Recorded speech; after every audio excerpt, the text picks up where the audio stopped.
क्या आपने कभी सोचा है, जब पूरे भारत में भगवान विष्णु और महेश के हजारों मंदिर हैं, तो सृष्टि के रचयिता ब्रह्मा जी का सिर्फ एक ही मंदिर क्यों?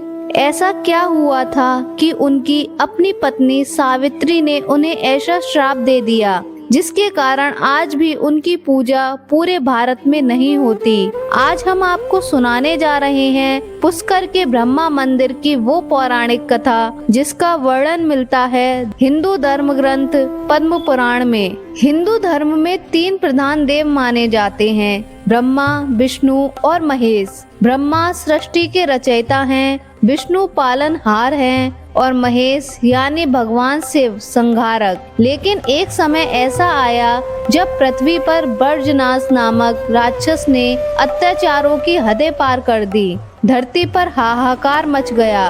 तब ब्रह्मा जी ने उनका वध करने का निश्चय किया। जब उन्होंने बर्जनास का संहार किया तो उनके हाथों में कमल का पुष्प 3 अलग अलग स्थानों पर गिरा। जहाँ जहाँ कमल गिरा वहाँ 3 पवित्र झीलें प्रकट हुईं। इसी कारण उस स्थान का नाम पड़ा पुष्कर। इस दिव्य घटना के बाद ब्रह्मा जी ने निश्चय किया कि वे वहीं एक महान यज्ञ करेंगे ताकि संसार का कल्याण हो सके।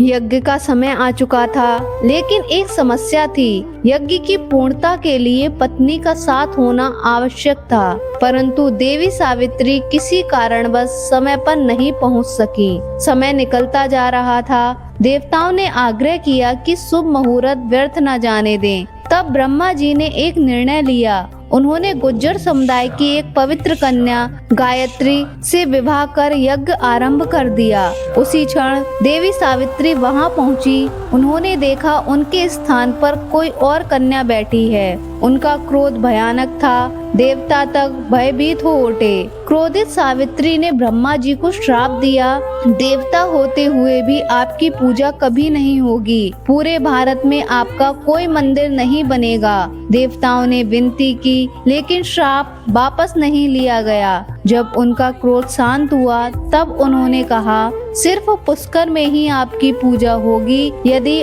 कहीं और आपका मंदिर बनाया गया तो उसका विनाश हो जाएगा। यही कारण है कि आज पूरे भारत में एक ही भव्य ब्रह्मा मंदिर स्थित है, राजस्थान के पवित्र तीर्थ पुष्कर में। कथा यहीं समाप्त नहीं होती। कहा जाता है कि इस यज्ञ में भगवान विष्णु ने भी ब्रह्मा जी की सहायता की थी। इसलिए देवी सरस्वती ने विष्णु को भी श्राप दिया कि उन्हें पत्नी से विरह सहना पड़ेगा। और यही कारण बना, जब भगवान विष्णु ने राम के रूप में जन्म लिया तो उन्हें 14 वर्षों का वनवास और पत्नी से वियोग सहना पड़ा। पुष्कर स्थित ब्रह्मा मंदिर का निर्माण कब हुआ, इसका स्पष्ट उल्लेख नहीं मिलता, लेकिन मान्यता है कि लगभग 1200 वर्ष पूर्व एक शासक को स्वप्न में इस मंदिर के पुनर्निर्माण का आदेश मिला और तब से यह मंदिर पुनः जीवित हुआ। पुष्कर में सावित्री का भी एक मंदिर है, लेकिन वह ब्रह्मा जी के पास नहीं। वह एक ऊंची पहाड़ी पर स्थित है, जहाँ